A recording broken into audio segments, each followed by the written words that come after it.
A really complete win for the Philadelphia 76ers. They win their fourth straight, and we're going to break down not just Joel Embiid's season high, but so much more on the other side.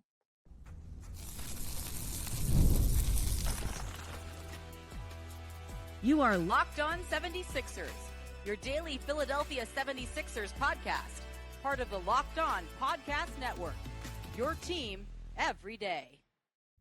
What's going on, everybody? Welcome to Locked On 76ers. Keith Pompey, Kayla Santiago with you all. And if you want more Locked On 76ers, make sure you check out the free daily newsletter on lockedondaily.com. So the 76ers win their fourth straight. Joel Embiid with the season high, but there was so much more production overall and team-wise and player-wise as well. Kelly Oubre with a huge defensive night. On the other side, Yabusele coming off the bench and making a lot of things happen. So Keith, right off the bat, your biggest takeaway overall from this contest between the Philadelphia 76ers and the Portland Trailblazers? The biggest takeaway is that the 76ers did what they were supposed to do. I mean, to be honest with you, Joel Embiid came out and he played like an MVP candidate. Kelly Oubre, his job is to play defense and do other things. Well, he did that. Tyrese Maxey got him started going a little bit. Yabusele came off the bench and had 15 huge points in the first half with a big dunk. But to me, all that stuff came together, and let's face it, they played a poor team, they played a bad team, and they disposed of them the way they were supposed to. But I think one of the biggest things to take away from this is that, the Sixers, they beat them 125 to 103. The 125 points were a season high. The margin of victory, 22 points, was a season high. So was their field goal percentage at 57.3%. Were all three season highs. So to me, when you factor that in, again, it was against a poor team, but at the same time, the 76ers didn't have a letdown. It, like you said, they won 4 in a row. And this was their 10th win in 13 games. So they're starting to turn it around a little bit. And I think the biggest takeaway from me from this game with the Philadelphia 76ers, as throughout this season, when you look at the health of Joel Embiid and even Paul George as well, you say, okay, well, is this team going to end up being good? Are the playoff hopes not going to be alive? Now, clearly they're trending in the direction of even right outside the play-in picture and looking at that from that standpoint. But if you're a good team, you're supposed to beat up on the bad teams, right? You're not supposed to have it a back and forth game. It's not supposed to be down to the wire. It's supposed to be beating them by a score of what the 76ers were able to do in 125 to 103. So this is a really big, complete game, I think, for the Philadelphia 76ers in almost all facets. And I think the biggest thing, too, look at Kelly Oubre out there on the perimeter. You need to see more of this from him. You need to see more from Yabusele coming off the bench. Andre Drummond said, give him the Sixth Man of the Year award after that big game. But I think, Keith, this is finally showing us that the 76ers are a good team and they're where they need to be to put them upward in the trajectory of where they want to be. I'm not saying they're going to be top 3 or even top 4 in the Eastern Conference, but now you look at this team and you say, okay, they are trending in the right direction because good teams are supposed to beat up on bad teams. And yes, this wasn't a good team in the Portland Trailblazers, but this is what the 76ers are supposed to do. And throughout the season, we've seen them do things that they should have done but didn't do it. So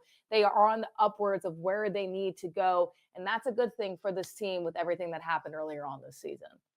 Yeah, it is. It is. The thing is, but when we look at Joel Embiid, he had 37 points. He had 9 rebounds. It was weird because, he was trending to get a double-double in the first half, like early on. Like in the first quarter, it was ridiculous. He had something like 8 points and 6 rebounds in the first quarter at one point. And it was weird. He ended up with 12. Tyrese Maxey had like 12 points in the first quarter as well. But the thing about Kelly Oubre, you talk about the perimeter. Kelly Oubre finished with a career high eight steals. He had 7 of those steals in the first half, right? So he was all over the place. Now, it was another game. If we want to talk about a downside, it was another game where Paul George, at least for 3 quarters, he struggled. I mean, at one point, I believe he started out 1 for 6. I believe it was I know he was definitely 1 for 5, and I believe it went to 1 to 6, right? So he was struggling to find his shot. But the one thing that I will say that he did well, first of all, he was in foul trouble. He almost fouled out the game. But he had 3 fouls in the first quarter, so it kind of took him out of the loop a little bit. But the one thing I will say, there was times where late in the game where you felt like he would look for his own shot, and what he was doing was he was giving assists to teammates. So to me, that was pretty good. That showed a little bit of maturity. I also like the way that Reggie Jackson played. He didn't force things. We're used to seeing Reggie coming out there and trying to jack up the shots and everything like that. Reggie had 4 assists in 17 minutes, 18 minutes. So, he really played well. But Yabu and Kelly Oubre and even Caleb Martin, he was a Yeah. plus 27, a game high plus 27. I felt like those three role players, played well. Now, again, I'm not going to make it this victory seem bigger than what it was, right? Just because of the quality of their opponent. But at the same time, it's like we talk about, this is about building confidence. It's about guys getting into a rhythm. And it did everything that it was supposed to do. And I was impressed with Guerschon Yabusele because even at the halftime break, that's really what I look at here. 12 minutes, 15 points, 3 rebounds. Those are the performances you really want to see from him. And we've been accustomed to seeing some here or there and then a little bit of inconsistency. But now we were able to see that once again a night ago against the Trailblazers. So, Paul George, I want to go back to your point about him too, because it just seems he's trying to get comfortable. He gets in some foul trouble. And, that kind of limits him a little bit. But at the same time, things are kind of starting to click, but not really. And I said, give him a week to see if things will really start to make up chemistry wise. And I'm talking about a week of full games where Tyrese Maxey, Joel Embiid, and Paul George play. Where do you think the limitations are right now, Keith? Because we said it might not be that much coaching. It might be more of just Joel Embiid. It might be the two-man game is a little bit too much. Is Paul George also kind of, I don't want to say to blame, but do you kind of look at him and say he needs to create more shots for himself now that he's starting to really do it towards other guys? Because there was definitely some growth here tonight with this team, but I still think that he has a lot of growing to do if the 76ers team wants to be where they think they can with the signing of him, bringing him into the team. I mean, I think maybe the knee is still bothering him a little bit, at least because it just seems like in the past he was able to get blow by people. It seems like he's having a tough time doing that. Like if you notice, a lot of times when he's in ISO, he dribble, dribble, dribble, and then he'll try to make a move and he can't, and then he'll stick a jumper, right? Well, the jumper doesn't always fall, so it's struggling. So to me, there was a couple plays where I just felt like he just couldn't get by people the way he could, and it could be the knee, and then also you're playing X amount of games and overtime. Like it's always when a guy is battling like an injury and they're not healthy, or sometimes when father time hits them. The first game back after an extended break, or if you take some time off, the first game you take time off, and come back extended break, it's typically the best one. But you really don't know what's going on until they start playing 3 games over 5 days or 4 over 7, what have you. That's Right. when you're not as fresh. And it just looked like to me that, for whatever the reason, he's having a tough time getting to the spots like he used to in the past. And what that leads to is forced shots, missed shots, things like that. There was one play where he tried to drive to the basket, and he couldn't get separation, so Yeah. he pushed the guy and got an Mhm. offensive foul. So these are the things that I'm starting to see, and but defensively he's playing well. He's just having a hard time, finding his shot. Yeah, so maybe it's that knee. Maybe it's just he's getting a little bit older in the Yeah, NBA. exactly. Like, that's what happens to these vets when you look at it too. And I think that's something kind of what you knew when you signed PG. You knew he wasn't going to be the prime PG of all time. But I think the 76ers were hoping he was going to be a little bit better than he is right now. Defense definitely is something you look at from his game, but also on the offensive side It's got to be better, but I did see some growth in the Trailblazers game. So I'm going to give him about 5 more games to see if that chemistry and he can start shooting at a higher clip with all of them playing together to give my full judgment on Paul George. Overall, though, a very good 76ers win, but we still have more to break down. We're going to go into the bench a little bit towards our last time, and then also we have to keep on touching on Joel Embiid's performance. That's not all. We alluded to the overall play, the team percentages, and everything like that. So the 76ers, at the end of the day, the biggest takeaway is they did what they were supposed to do. 4 straight wins. It was a good win, but it was a normal win. It wasn't anything super crazy against a tough Trailblazers teams. Good teams beat down on bad teams, and that's what the 76ers could do last night. We'll touch on more in just a moment. And today's episode is brought to you by Rocket RX. If you're ready to boost your confidence and take control in the bedroom, Rocket RX has a solution. Imagine feeling more prepared and performing at your best. Rocket RX makes it simple and stress-free. Rocket RX offers FDA-approved treatments for it all that you need. No more uncomfortable doctor visits or pharmacy trips. Everything is delivered straight to your door in discreet, plain packaging. With Rocket RX, you'll get trusted care from a real U.S. clinical team. Complete a quick 100% online consultation, and you could get your free prescription today. Visit rocketrx.com to get started now. It only takes 2 minutes. Right now, our listeners can get 40% off your first order when you use code LOCKEDONNBA. That's rocketrx.com. Use code LOCKEDONNBA for 40% off your first order. Terms and conditions apply. That's Rocket RX. Make sure you get it on Locked On NBA. That's LOCKEDONNBA for 40% off. You don't want to miss out on this great deal.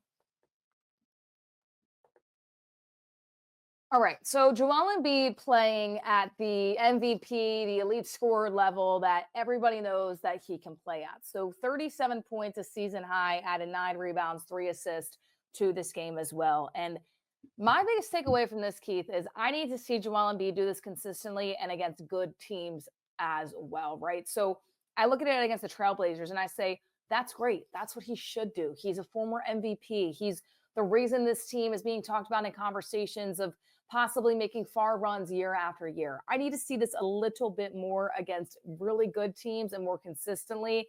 And then I can give, okay, Joel Embiid is officially back. But your overall kind of reaction to his performance, your analyst point of view, because this is what we need to be seeing from Joel Embiid a little bit more consistently, especially against those good teams. We've seen it sometimes this season. This was a really good win overall and a performance from him too. I mean, here's the thing. Let's be honest. I mean, this is what Joel Embiid is supposed to do against a team like this. I mean, we're talking about a guy who should have won his 3rd consecutive scoring title. We're talking about a guy who averaged 32 points over the previous 3 years, right? The last 3 years, he averaged 32. So he scores 37 against a bum squad. Now, again, great performance, 37-9, Right.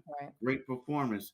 But this is something that we're used to seeing Joel do, right? Now, when Joel had 9 points against San Antonio and he was ejected, right? That was one of those things. And I know that was like in a half, but that was a game where you're like, yo, Joel Embiid shot 2 for 8. That's not what he's supposed to do. Mm-hmm. So even though he had 37 points, his previous 3 games or 4 games, he had 34, 9, 27, 32.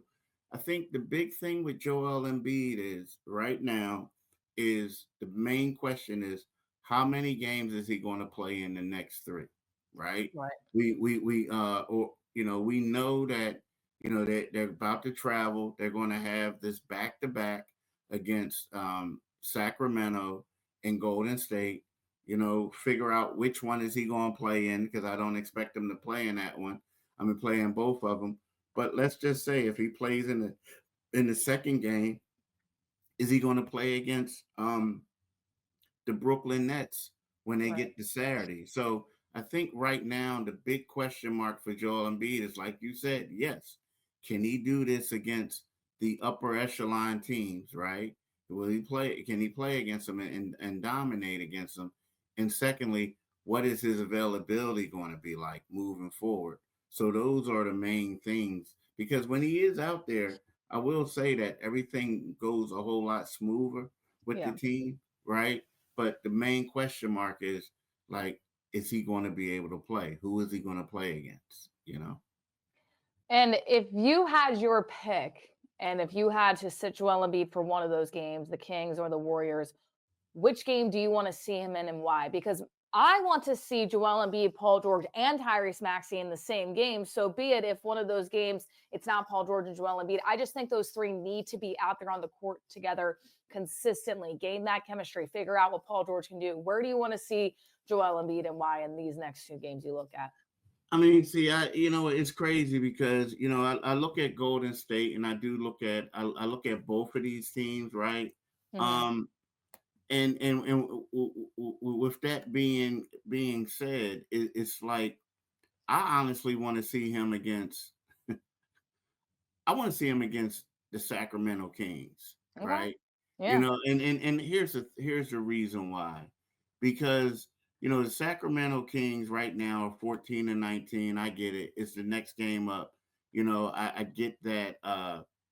Golden State is basically struggling a little bit right now, and you might say, but Golden State has the winning record. They have they're the team that got Steph Curry. They have everything like that. But in regards to an elite center matchup, an all-star matchup, I want to see what Embiid can do against Sabonis. I Mm-hmm. do. You know what I mean? Like, to me, like, that's the matchup that you really need him for. I feel like, what you have DeMar DeRozan on that team. You have Derek Fox, right? Who's a pretty good point guard, all-star caliber guy, and you have Sabonis. So I feel like right now when we're talking about that big three, and I get it, Golden State, but to me it's about the next game up. You won four in a row. You're going to go up against this matchup. When we talk about big threes, this is probably the best big three matchup. So again, I get it. Steph Curry, these other guys, but right now in the next game up, I feel like I would like to see what Embiid can do against an all-star center in Sabonis. So I really would like to see him play in that game. Point guard matchup, Fox, Maxey. Then you got DeMar DeRozan and Paul George. So to me, this is the next game and is a vital game. Other people may argue and disagree, but I want to see that Embiid Sabonis matchup. In a perfect world, we'd see everybody in both, but that's not going to happen with the Philadelphia 76ers. I'm actually going to agree with you. And my circumstances are a little bit different. And I say that because I want to see this team come from a really good win against a bad team, against the Kings, who have better matchups on matchups with Joel Embiid and Sabonis and Fox and Tyrese Maxey. I want to see them go from really beating down a bad team to having a team that they match up pretty well against and still being able to have that same dominance, right? I'm not saying that they're going to beat the Kings by the score of 125 to 103. That's probably not going to happen, but I need to see Joel Embiid show off his skill, elite scoring level that we all know that he can do. I need to see Paul George another game with this big three, kind of get a little bit more into the game plan in terms of shooting the ball better. I need to see Tyrese Maxey go off. I want to see Kelly Oubre have another big game defensively on the perimeter. I think it's important for some consistency with the Philadelphia 76ers, especially that big three going into that game. And why not? You got a day off, then you go right back at it. Let's keep up with the momentum. Let's see if they can get 5 wins, because regardless, they're probably going to drop the game that Paul George and Joel Embiid, if they don't play together, what they're going to play in. So I think that you need to have it right after you just have this big win, because then it's like, okay, well, the Trailblazers, cool. That's a normal win. That's a win that you should have. But how about the Kings? That's a good team that you could go against and be able to defeat. And that they have a lot of good matchups for the Philadelphia 76ers. I think when you look at those matchups, Keith, that's the most important there. And I'm on the same page with you for this one. Well, and then also when we look at Golden State, I said winning team. They're 16-16. So I kind of misspoke. They lost last night to Cleveland 113-95. So they lost 7 of their last 9 games, right? And if you want to go the other two, then it is kind of like 8 of 8 of 10 games, All right. right? So, it's one of those things where we look at it, they had some injuries. I don't know if that's going to be a pretty good matchup. Now, they are going to be well rested because they don't play again. They're off on Tuesday, Wednesday, and then they play on Thursday against the 76ers. But at the same time, you know what? I feel like right about now the 76ers could beat this team. This team from when we talked about it early on in the season about this being one of the tough matchups for them. It's obvious that Golden State is sliding. So with that being said, I'm like, I know that Sacramento fired the coach. I know a lot of other things happened, but I just feel like as of today, right now, that's like a tougher matchup, and I want to see that thing with Sabonis. Now they did lose 6 games in a row before beating Dallas last night, 110-100, right? But at the same time, we talk about Fox, we talk about Sabonis. Sabonis had 16 points and 7 rebounds. So I really want to see that. And Fox has been on a tear. His last 4 games, he had 23 points, 26 points, 29 points, and 33 points. So it's crazy. Since they fired the coach, he's like 29 and 33. Sabonis has been 12 and 16. So, we got to do it. And Sabonis is one of the league's elite rebounders. So, I really would like to see this.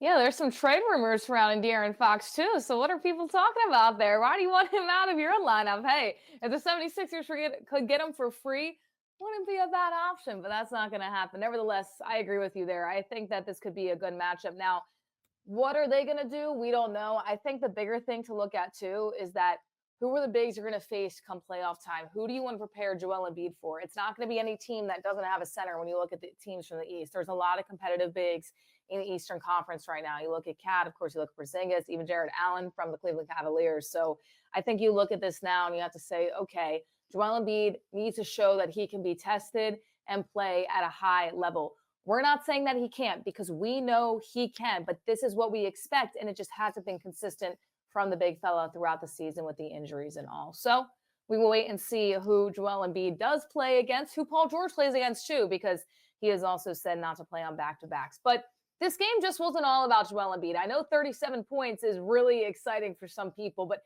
how about this bench? How about Guerschon Yabusele? How about Kelly Oubre? We touched on them just a bit earlier on, but we're really going to break it down in a moment. And Rocket Money is a personal finance app that you absolutely need. Did Rocket Money help you find any prescriptions that you forgot about or you were paying for twice? I know lately I actually just needed to use Rocket Money, and I just covered a basketball tournament. I was telling all my friends and my coworkers about this, and they said, "Oh, I know about Rocket Money. I needed that because right after the holidays, I was right into the basketball tournament, and I had subscriptions that were going to keep rolling over, and I had to utilize Rocket Money." So you should definitely go check it out today. It helps you find and cancel your unwanted subscriptions, monitors your spending, and it helps lower your bills so you can grow your savings. It brings everything together in one place, whether it's subscriptions, your spending habits, or even the goals you want to hit this year. Rocket Money has over 5 million users and has saved a total of $500 million in canceled subscriptions, saving members up to $740 a year when using all the app's premium features. For me, one of the best features is a subscriptions tracker. I've used it to cancel so many services. I just told you I just did it not that long ago. So make sure you check it out. I wasn't using it anymore and I've already saved a ton. Plus, with their goals feature as well, I've been able to automatically set aside money for my future. No more stressing about budgeting every single month. You can cancel your unwanted subscriptions and reach your financial goals faster with Rocket Money. Go to rocketmoney.com/locked-on today. That's rocketmoney.com/locked-on today. Once again, rocketmoney.com/locked-on today. All right. How about the dancing bear showing us a dance out there against the Trailblazers? Guerschon Yabusele, 16 points, 4 rebounds. Andre Drummond went into his post-game interview and said he's the sixth man on the bench. So, Keith, I want to get your take on this because we've seen Yabu struggle at some games. It really, really worked last night against the Trailblazers. Once again, not necessarily the best team the Philadelphia 76ers are going against, but works so well against teams like this. And how can the 76ers figure out how to get this same production from him going forward a little bit more consistently? I mean, I feel like they're putting them in pretty good situations, right? Mhm. I mean, it's kind of, they had, when they brought him in there the first time, they had him in there playing side by side with Embiid. I think that the lineups that Nick Nurse had today was a little bit better. So what that did is it took a lot of pressure off of him. And then when he was in the paint, he was going up against the backup guy, and he used his strength to muscle him and then go up, right? That's how he was getting baskets. So I just feel like, in the past, you didn't really know what you had with him, or you were using them out of necessity. But it just seems like with his ability to make shots and his ability to run the floor, at least on the offensive end, he can bring a whole lot more, and then you can also, especially the fact that they're a little bit undermanned. So what he can do is he becomes more of a option, if that makes sense, right? And they were trying to get him going. So that's why it worked out for him, in my opinion, because he became the guy that they weren't guarding. Because you're looking at Paul George, you're looking at Maxey, you're looking at Embiid, and you're leaving him open. And then next thing you know is he hits a couple shots, and then you're scrambling a little bit to try to find a way to stop him. So that's why he works well for them. That's why he works well. Mentioning guarding, how about Kelly Oubre last night? 8 total steals for this team, 15 points. We touched on him earlier. He is brought in, and I've always really liked him for his perimeter defense because I feel like the 76ers have struggled with that for seriously a really long time. When they drafted Mikal Bridges and then did that whole switch up, I was like, oh, finally, a perimeter defender is coming to Philadelphia. And then, well, we all know what happened. I don't have to remind you all how that went down. But you look at it now, and this is another game where we just touched on before that Joel Embiid, that's what he's supposed to do. He's supposed to be dominant. He's supposed to be an elite scorer. He's an MVP for a reason. This is what Kelly Oubre is supposed to do. Consistently, this is the player that Keith, we've talked about saying he needs to be the guy that steps up. He needs to be the guy that is always able to step up into that role if Joel Embiid and Paul George aren't in the lineup on any given night, because he can seriously defend. And I think it's a big thing when you look at it against the Trailblazers, but you want to see it going forward against the Kings, against the Warriors, and their set schedules, so on and so forth. He's a really big piece for this team to me. And I think when you look at Kelly Oubre right now, how do you keep this consistency going? Because they've needed somebody like this, especially if Paul George is on the best player on the other side. Kelly Oubre can also be out there on the perimeter defending what they need them to do. I mean, I think, to be honest with you, all this is really because if you look at it early on, Maxey wasn't getting all these steals. Yeah. And that's not a knock against him. He's second in the league in steals right now. Kelly Oubre wasn't getting all these steals either.